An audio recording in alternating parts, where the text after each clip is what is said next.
E as plantas do signo de peixes, que é elemento água, elas teriam a forma de dedos e são plantas que crescem em lugares mais pantanosos, mais de lagos.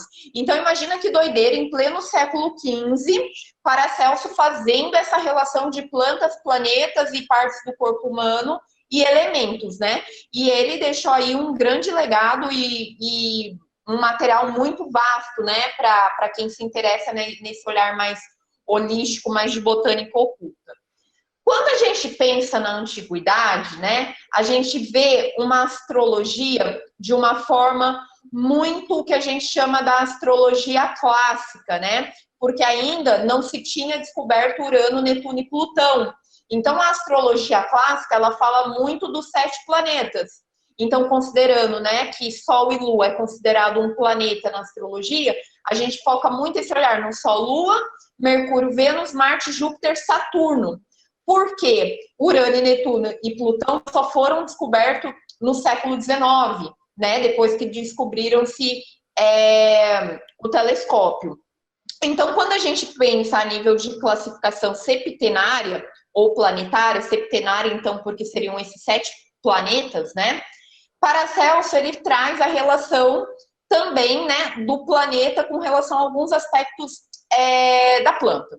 Então, plantas influenciadas por Saturno, elas são adstringentes e são mais concentradas. Plantas que são influenciadas por Júpiter, elas são resplandecentes e majestosas. Plantas influenciadas por Marte, elas são coléricas e espinhosas. Plantas influenciadas pelo Sol, elas são mais belas, são mais nobres e possuem mais harmonia.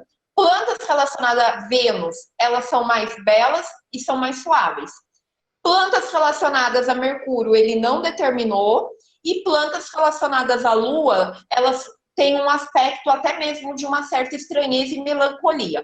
Tá, mas como que ele tirou tudo isso? Vocês podem estar se perguntando, mas que relação estranha, como que tira? Os planetas são arquétipos.